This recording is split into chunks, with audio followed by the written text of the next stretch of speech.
I'm doing cardigans. That's my new thing. Going forward, you know how like Tom Brady, every season he would cut his hair a different way to start the season? Yeah. Cardigans. That's what cardigans, t-shirts, maybe jeans, maybe some khakis, maybe some joggers, and some sneakers. Cardigans. Cardigans remind me of my dad. Love cardigans. I've always liked cardigans. I would have wore a cardigan in kindergarten if I'd have knew what a cardigan fucking was. I love cardigans. It's like I'm wearing a cape. Right, it is. Right? Yeah. I got a cape on. Especially if you get one of the cardigans with like a bat wing sleeve. Like, Yeah. I get like this right here I got from All Saints. Yeah. I love this one. I've had it for years. I want to wear it all the time. You should. Like a college professor that doesn't work at Harvard.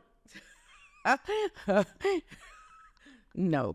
I don't want to be a black professor at Harvard.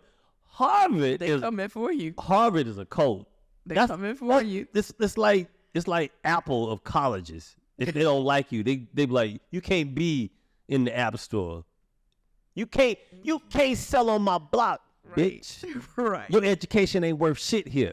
I'm never gonna be an honorary nothing at Harvard. No. Not even janitor.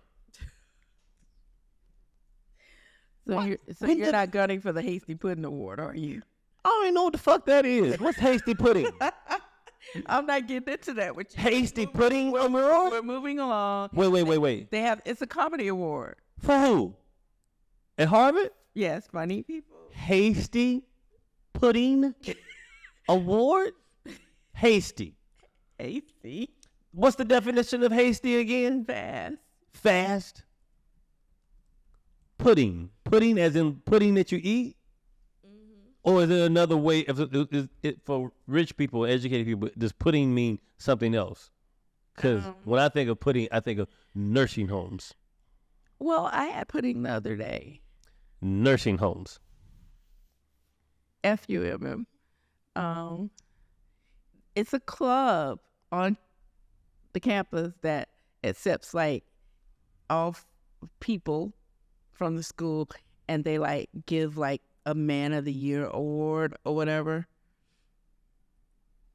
And they usually give it to somebody who's funny and who has made a difference. We don't have awards like that in comedy for real. Well, this is one for comedy. Well, there's a Mark Twain Prize too. That's usually given to someone who's seen as the best comedian of the year. I think prizes are stupid though. Well, yeah, but I'm sorry, but that sounds like someone who hasn't won one. I won a lot of prizes. Well then, Guess what? Stupid. In college, I won Best Supporting Actor for my role in Amen Corner, which happens to be a play written by James Baldwin. Take that, America. Ooh. And guess where I won it? On the Paul Robeson stage at North Carolina A&T. Oh, Bravo. take that, bitches. I was Bravo. awarded by a body of peers that Were they true peers? I believe so. Okay. It's a black college. Well, we can have time to be jealous of one another. They give Hasty Pudding gives a Man of the Year award, and they started giving a Woman of the Year award, and it's usually comedians or someone comic, and supposedly performers who have made lasting. I'm reading this part because I knew the rest, but I'm reading this part because I want everyone to know this. Performers who have made lasting and impressive contributions to the world of entertainment. The Woman of the Year award started in 1951. Jesus Christ. And you didn't know this. How did you? Well, you don't care. I don't care. I don't care about the accolades that come along with a profession that the bar of integrity sways like a goalpost. Last year was Jennifer Coolidge and Bob Odenkirk. it just sways. Because what are we grading on? Are we grading on where the person comes from, their background, what they overcome, their perception of life? So basically, awards to you are like standardized tests, where Yeah, I think they're all biased in all sorts of ways. it's biased. Economically biased, racially biased, regionally biased. Because how in the hell are you going to give me an analogy about snow and snow equipment and expect me to know what that really means? Because I never had to deal with snow and snow equipment. I know the Anytime, etymology of it, but I don't know, really how they interact with each other. anytime I see black people win an award that was created by white people, I don't look at it as them saying, you're our equal. I look at it them as saying it like, oh my God, we never thought that's you qualify, like you actually qualified. You are so cynical. Oh, wait, no, because when we were making these tests, we were like, they'll never figure this out, but we'll make it available to them to be a part of it. And then we genuinely laughed. And we were like, oh my God, where does he come? We're so curious about this Negro that was able. Do you remember back in the day, way back in the day, like I was a teenager when Oprah had that show with the people from Forsyth County in Georgia, and she was like, but you're calling all black people this, and they're like, they looked at her and they said, but you're not like the others. So that moment, And that's happened to me. Has it happened to you? yes. Yeah. Anytime I get invited to somebody's White House, they're like, you're not like them. I'm sorry. Anytime white people invite me to the home, they're like, you're not like the others. We don't think you will steal stuff, right? That's how I feel. That's me. I'm sorry. Remember in Do the Right Thing, John Turturro is talking to Spike Lee, and John Turturro explains to Spike Lee that Michael Jordan and Magic Johnson are like the other black people. You're not like those black people. Like, you crawl up out of the crab barrel and you like put a suit on and you brush your teeth and you put on your, this is my voice. I speak to you. Ooh, don't get me started on people with the voice. People change their voice. Mm-hmm, they do. But when they talk around you, like, man, motherfucker didn't do that. Blood in public, I say. What's that line from Boondocks? They say the whole word. Yes. Like this. This. That part. So when John Turturro says to Spike Lee, Magic Johnson not black, he's Magic Johnson. He's Michael Jordan's not Michael Jordan. He's Michael Jordan. He's more. I'm not OJ, I'm black. Yes, you ascend. I'm not black, I'm OJ. Right. You're messing it up. Yeah. You ascend beyond the. Don't come for me, OJ. Don't come for you. Who? OJ. He sits around looking for reasons to be petty. Look, I'm here for OJ. No, I'm not. You ready? No, Give no, I'm not ready. a show on ESPN. Give him a show. Give OJ a show. Give OJ a show to let him talk about football. You want to make the best damn sports show? The best damn sports show. Hosted by Orenthal James Simpson. And he sits on a couch with a whole bunch of people who aren't quite sure why they are there, but they are hanging out with OJ for a check as he talks about picking games of the week, which leads to him telling stories about football, which leads to him saying, let's leave out the 90s. Stop it. Quit being a programmer for ESPN. Come back around. We're going to come back around. That's okay. That's okay. You know, I'm beginning to think that I kind of like this format that we've stumbled upon of us just shooting the shit and then getting into it, right? It's okay? I think people appreciate me having some structure. No. I got you. But I like the just, let's segue. Let's move into it. So, last episode. Oh, Just Killing Time, Maronio Vance. Thank you. I'm with Mike Jarvis. Edith, be right. Jarvis is Tony Stark's computer, who was a human in the 80s in the comic books. And then they He was. cleverly made him Paul Bettany. Well, if you watched some of the prequel stuff, Jarvis was the family butler, which was why when Tony got older and came up with this AI, that he named him after the family's butler, Jarvis. I named my iPhone Herman. Did you?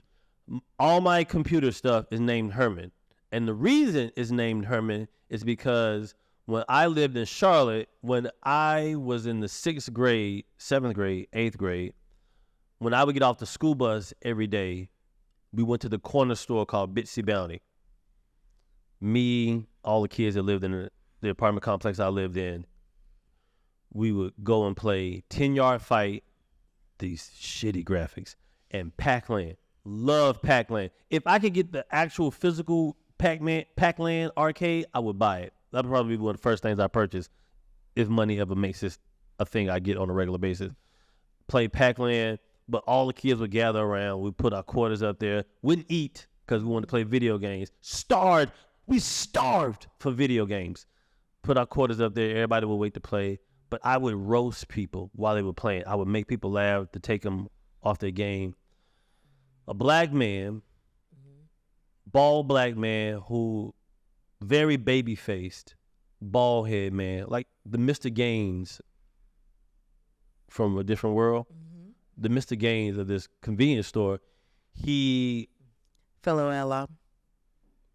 Who, Mr. Gaines? FAMU? Mm-hmm.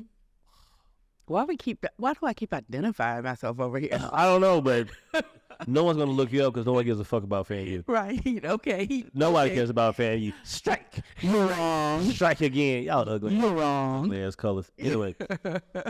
Why are you wearing them then? So then, Mr. This guy's name was Herman. Every time I purchased something, he would tell me, I can't sell this to you until you give me your autograph.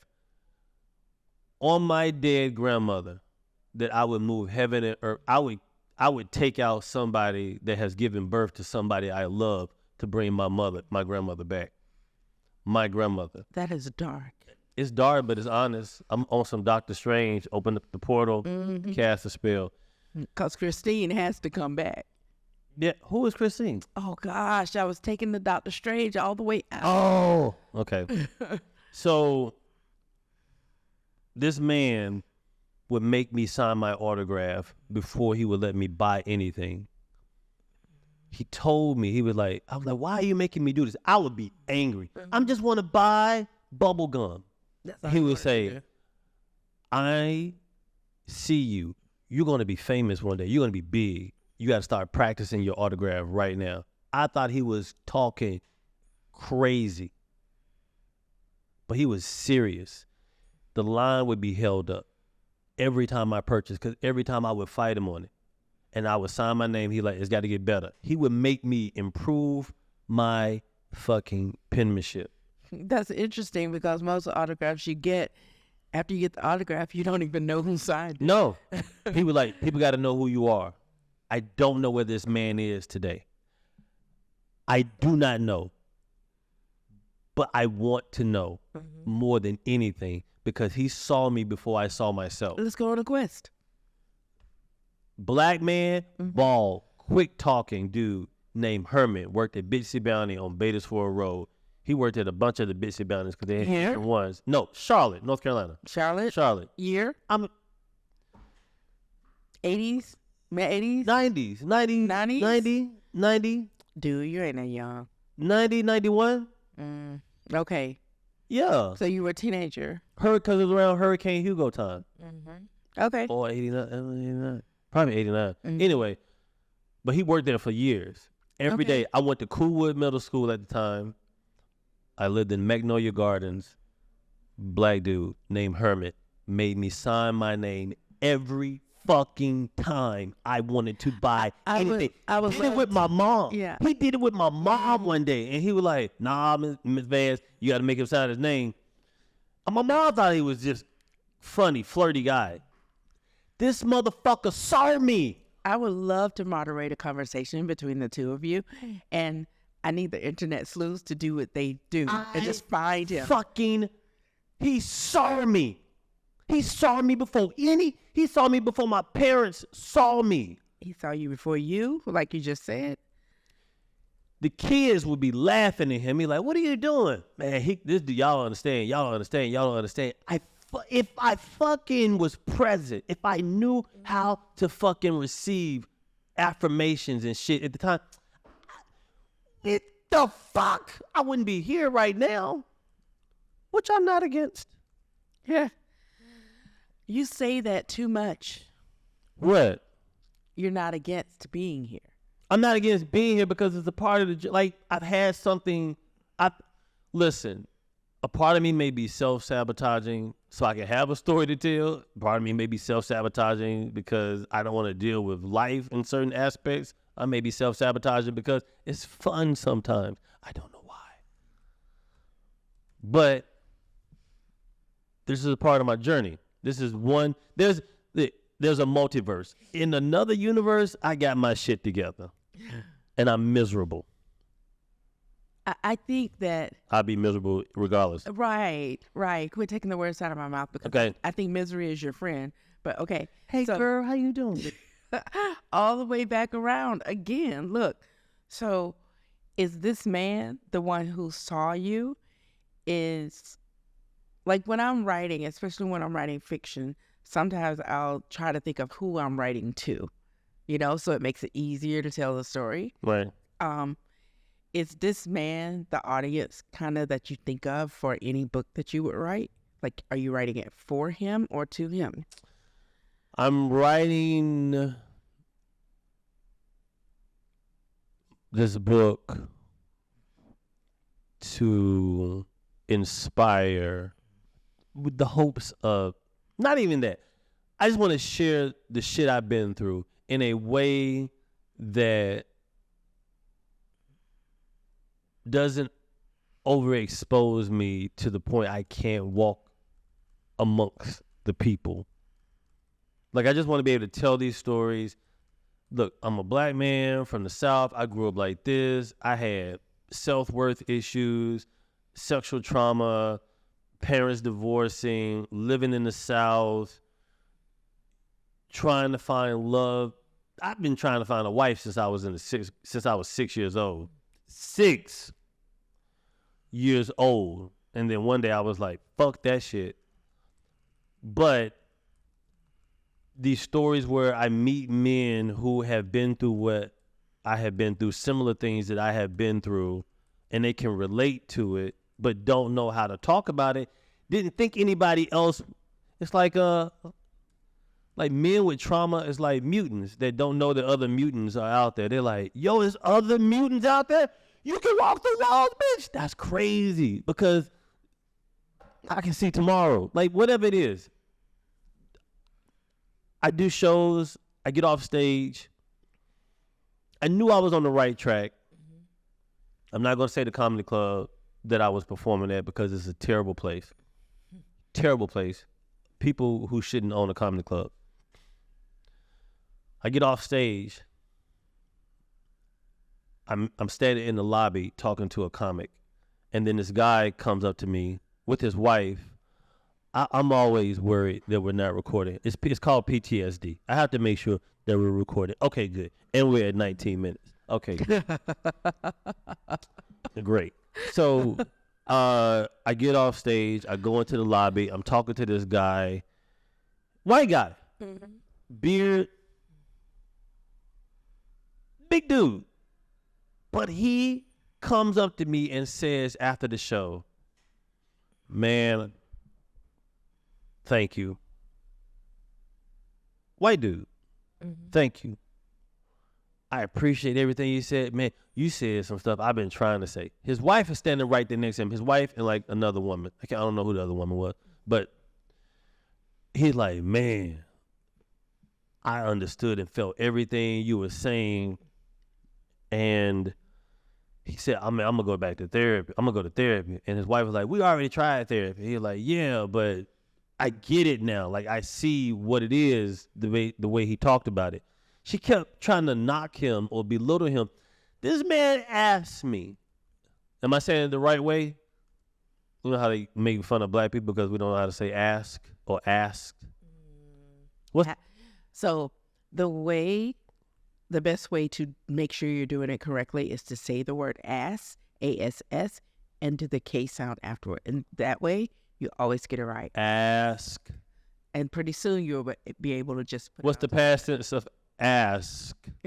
ask. Ask. Ask. Asked. Just, First of all, gotta make it's a stupid thing to say, I asked.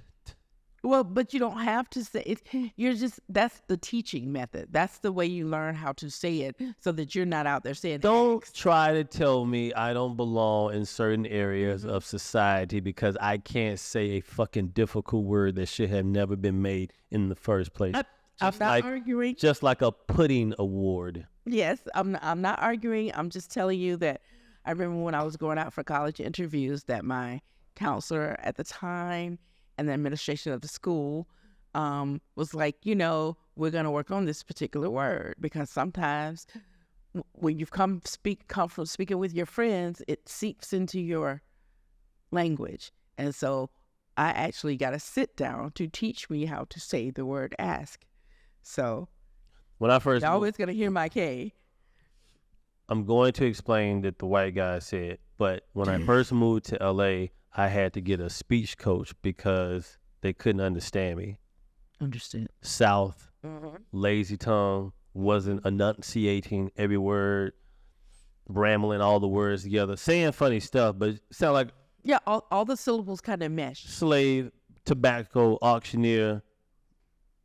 I just got off a boat from Africa, but I did Rosetta Stone English on the way over here and struggling with it. She made me go get a voice coach, slow down my speech. So a part of the reason why I perform the way I do is because if I get too excited, I feel like I'll revert back to the slave talk. When you probably would not, but like I know when I'm tired or it comes back, it seeps in. And we've been talking late at night sometimes, and you'll say, "Oh, here it comes." Yeah. So I don't want to. I could be high energy, like Robin Williams, and certain comedians have come up to me and were like, "Yo, you got way more energy off stage than you do on stage."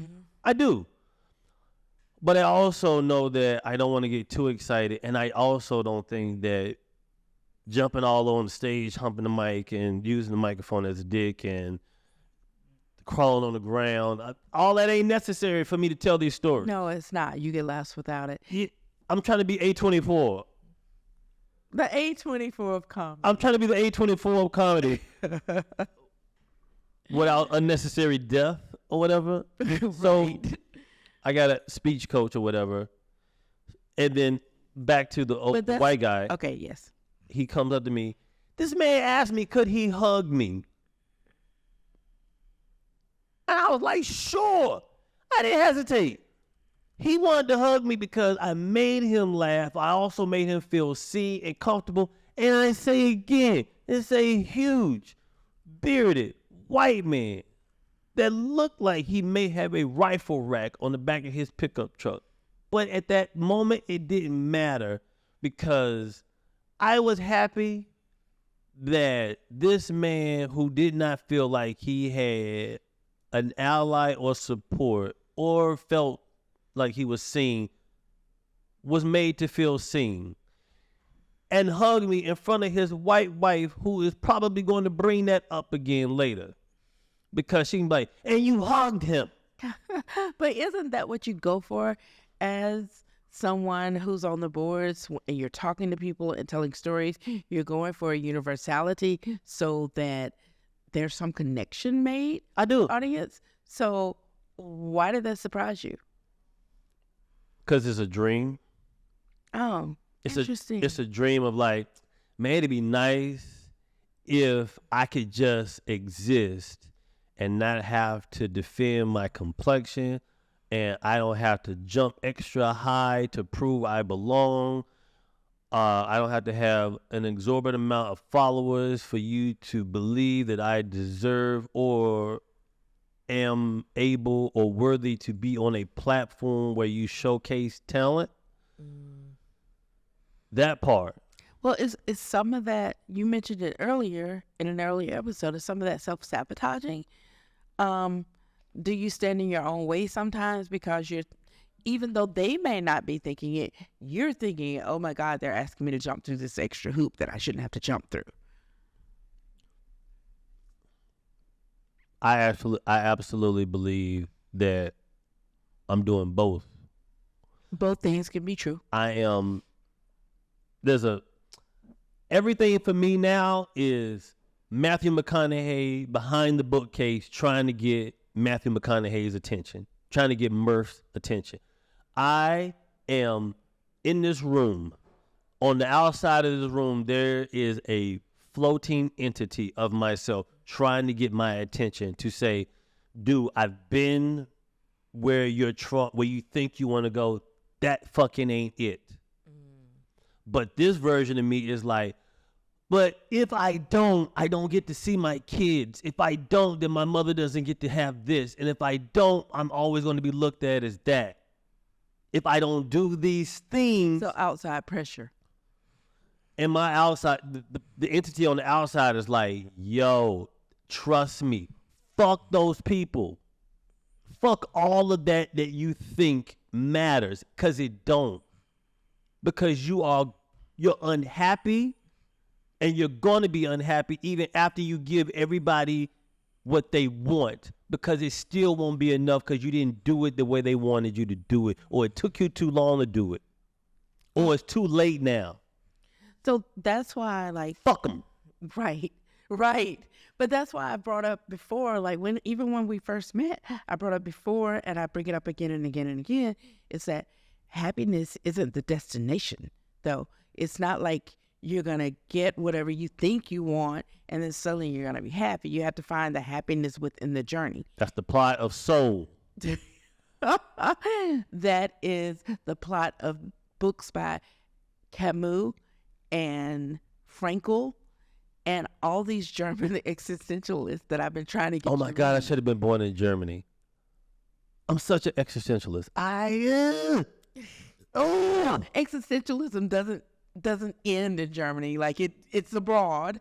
So, but it starts there. It kind of starts there, and they're miserable. So just like, I'm both. You're both. You really are. Like and I like cold weather, but I like to be warm. But we've talked about this before too. Is that? But I think Germany has terrible food. I haven't even had it before. It's no way any place with that much overcast have good fucking food. It's just potatoes and sausages, man. It's why Scandinavian horror movies are the best, because they're miserable. They're miserable. They're like, I don't know how to do a German accent. Don't do it. I don't want to get into it. Because it's going to fall into caricature. And then they're going to be like, oh, that's what you think. Right. I almost did it. Right. Because everybody's coming for everybody right now. Only reason I don't want to make a German accent, because every German accent I think of is Nazi voice. Exactly. It's a Nazi person. Exactly. You think every German accent I hear in my head that might want to come out is like Hogan's Heroes. Except for Dirk Nowitzki. Except for Dirk. Dirk's cool. Dirk's very cool. I almost wore my t-shirt today. It says Dirk is my I like Dirk. I like Dirk too. Not going to get off subject. No, we're not going to do it. We're not going to do it. But I acknowledge Dirk. I acknowledge Dirk. We could talk about Dirk a whole nother episode. So I am working I'm trying to find joy in the misery of existing. Yes. And I think. And that's what I'm trying to write in the book. Right. That's words out of my mouth again. Why am I here? Because structure. Because I'm a loose dog. You really are. You're loose. Okay, keep talking. Okay. I'm just. You're loose. So.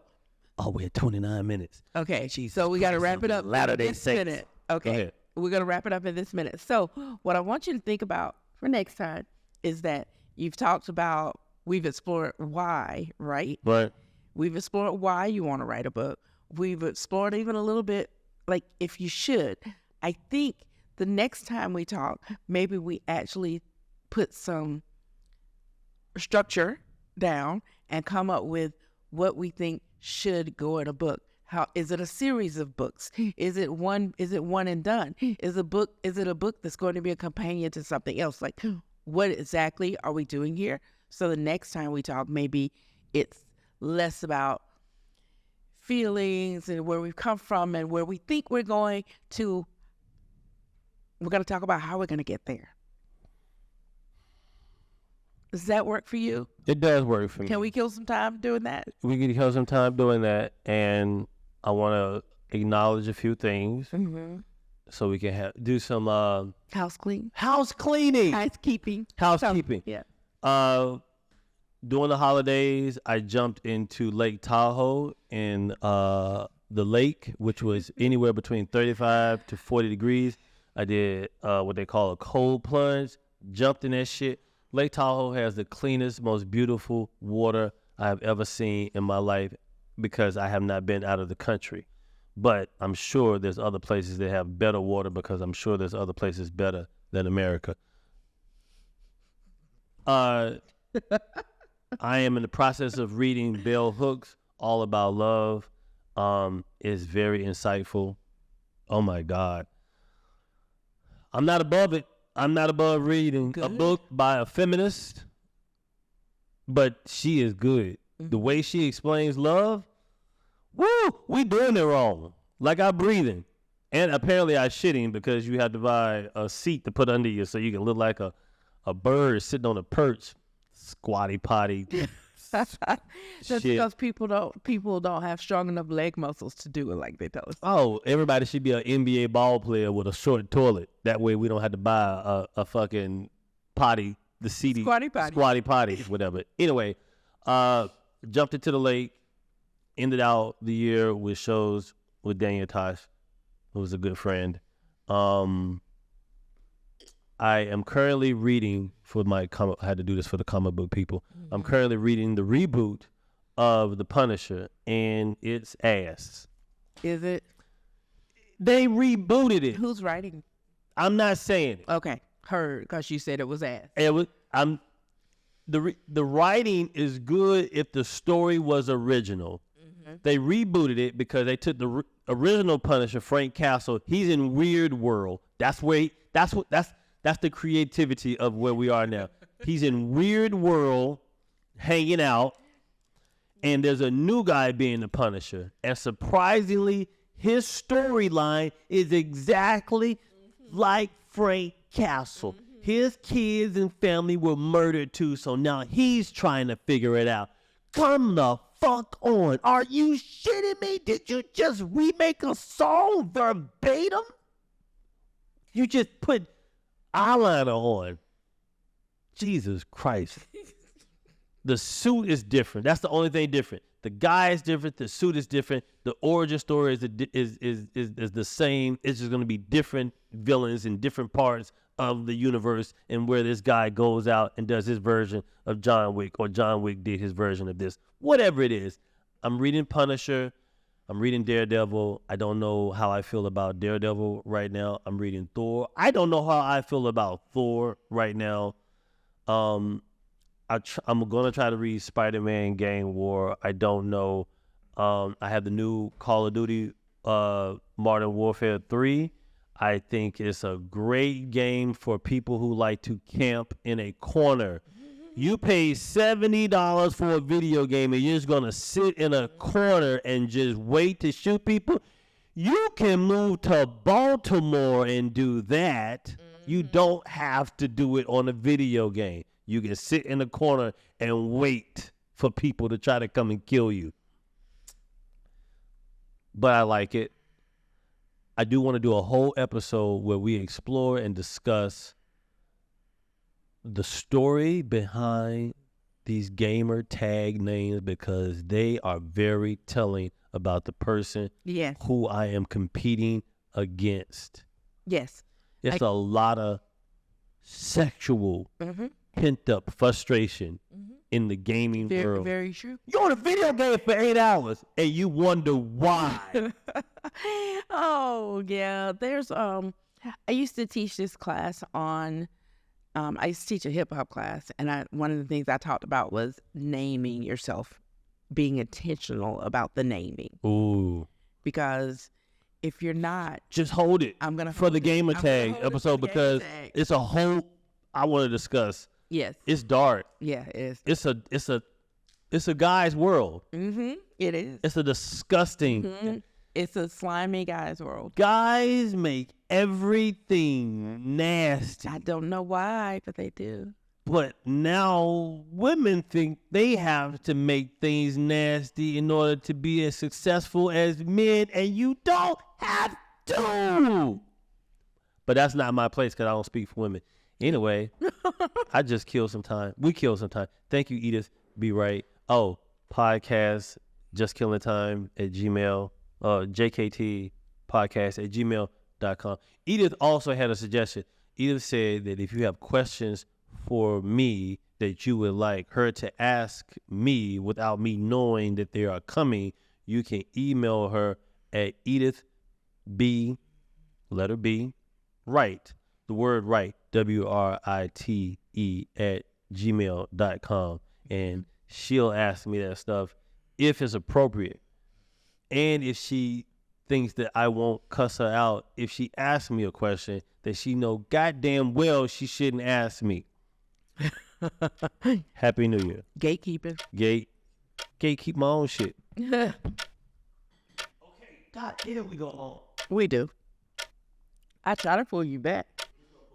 I know.